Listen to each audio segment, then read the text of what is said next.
I don't know. I think it did lie a lot of pressure on Tommy. I could see it all over his face, and that's coming from someone who was there. Do you know what I mean? It was a lot. It was a lot for him. He cried after the fight, not because I beat him. I think it was like the relief of saying I've won.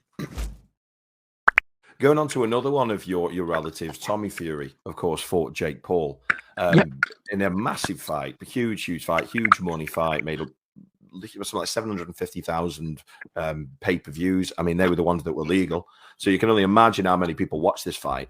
Do you think that Jake Paul can go back to the drawing board and beat Tommy Fury? Do I think he can go back to the drawing board and beat Tommy? No. Did I think it's in the best? Honestly, I'm being totally honest now. Do I think it's in the best of Tommy that night?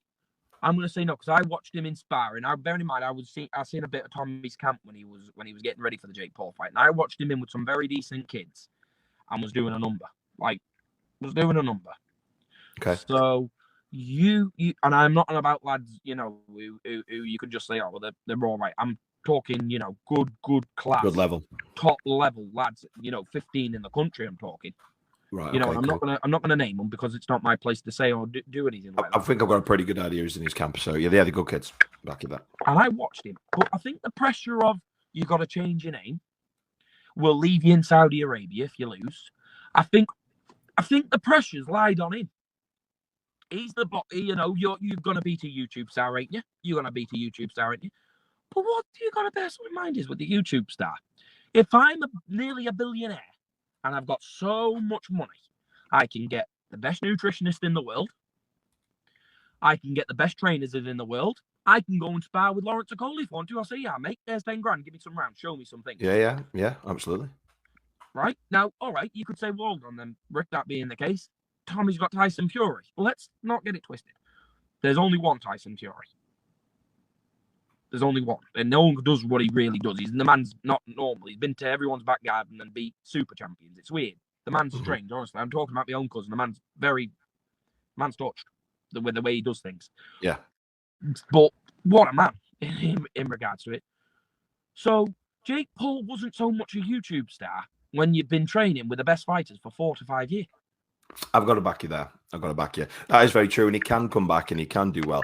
A question for you: this whole change your name if you lose to Jake Paul, this whole stay in Saudi Arabia, I find that hard to believe that they were ever going to do anything like that when John Fury didn't sign that contract.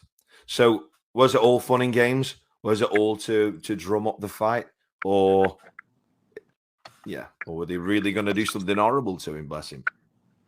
You know something. Looking at it into a recluse.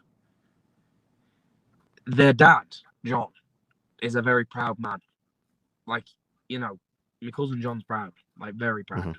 And I know with some interviews you see him and he's loud, but you get John on his own. John's a gentleman. Now, looking at that into the insights of it, I don't know. I think it did lie a lot of pressure on Tommy. I could see it all over his face, and that's coming from someone who was there. Do you know what I mean? It was a lot. Mm-hmm. It was a lot for him. He cried after the fight, not because I beat him. I think it was like the relief of saying I've won. Yeah. It's a lot of pressure on such a young man's shoulders. I mean, I didn't particularly like it, to be fair, and credit to Tommy for doing so well. And he seems that kind of man, John Fury. Very, very respectful, but he can't off. Drum up a fight though, can he? I mean, he can get the drum rolls going. Listen to this. I'll give you some breaking news. Listen to this. You don't know this. Nobody knows this, but I'm happy to say it. So, a certain heavyweight is coming over to the UK soon. Shannon Briggs. We had him on the show a few weeks ago, and I know his promoter very well. I know them all very well. So I'm not going to give too much away, but they were saying, "Can you give me some names? Give me some names of who's going to sell a fight." But do you know what I said? Do you know what? One of my followers here said John Fury. Can you imagine how much money Shannon Briggs and John Fury would make? And not only that, how entertaining! It blew the roof off. Maybe mint. One of them taking the top off, the other one who's saying, "Let's go, champ." It'd be absolutely quality.